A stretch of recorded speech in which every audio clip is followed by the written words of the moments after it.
exactly what is grace. A lot of people don't understand the exact meaning of grace. And I'm going to explain it now with the Bible. Let's turn to a verse in Matthew chapter 6. Let's take it up from verse 33 and 34. Listen to what it says. Matthew 6:33. Jesus is saying, "And if you do good to those who do good to you, what thanks do you have?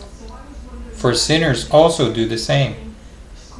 Now this word thanks in the original language is the exact word for grace. It's the word charis. I think it's 5485 in the Strongs. So when we say this word thanks, it should have been translated grace. What Jesus is saying is if you only do good to the people who treat you good, then where's the grace in that? So what he's trying to say is grace is doing good to somebody who don't even deserve it. And the next verse again uses the same word thanks instead of grace. Verse 34.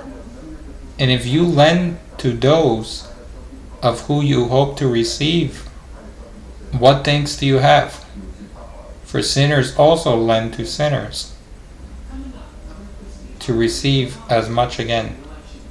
Jesus is saying, if you only give something to somebody because you think they're going to give it back to you, then where's the grace in that? So he's trying to say is grace is giving something to somebody without expecting nothing in return. Grace, for instance, is helping somebody who don't deserve your help. Grace is blessing somebody who curses you. Grace is lending a hand to somebody who didn't even ask for it. Or even grace is like buying your wife flowers on a Tuesday rather than only on her birthday. Grace is doing something for somebody for no apparent reason. It's not a reward, it's a gift. Now if you only do good to those who do good to you, then that's a reward, that's not grace. But if you do good to people who don't even deserve good, then that's a gift, that's grace. So the Bible describes that as grace. So when the Bible says that we are saved by grace and not by works, meaning your salvation came from God's grace, God is giving grace to you. It's not because anything you did, it is not because of your works. Therefore, even when you miss the mark, even when you think you haven't been good with God, just because you believe in Jesus, God still supplies you with grace.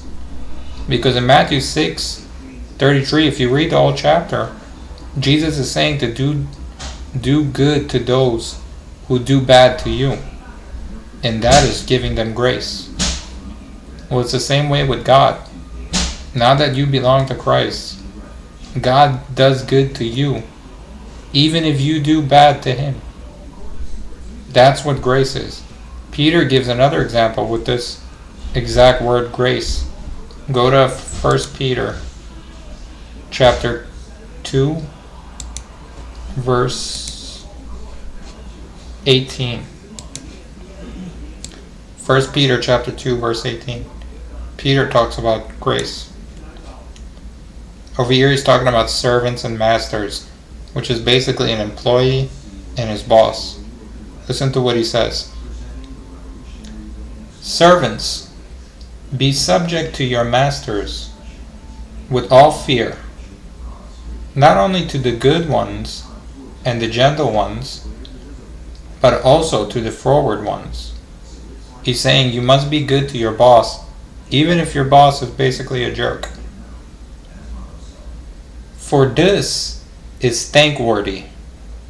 That word thankworthy is the exact word grace, charis in the Greek. So Peter is saying if you must treat your boss with respect, even if your boss is a jerk. This is grace. 2:19. For this is grace, or thankworthy, if a man for conscience toward God endures grief, suffering wrongfully. If you keep doing good even though someone treats you bad, that's grace. For what glory is it if when you be buffeted for your faults, you shall take it patiently? But if, when you do good and suffer for it, and if you take it patiently, this is acceptable with God. That word acceptable is again the identical word grace. But to make it easier, it's Old King James English. But to make it easier, Peter is saying, you need to treat everybody good and with respect. Even if they keep treating you bad and persecute you, you still treat them good. And then when you do this, God recognized that as grace. So it's the same thing. God expects us to show grace to the people who do wrong to us, to the people who don't deserve grace from us. Well, it's the same way. God gives us grace when we don't deserve it. You'll never deserve it. But it's a gift that you cannot earn. It is not a reward. It is a gift. So if you did nothing to earn it, if your works cannot earn God's grace, then what makes you think your bad works could make you undeserving of His grace? Let me rephrase that. If your good works could never deserve God's grace, then what makes you think your bad works could make you lose God's grace? You cannot lose God's grace by your sinful works. The only way to lose God's grace, it says you've fallen from grace, it only when you put yourself under the law. So I hope that explains grace a little bit to you guys. God bless you.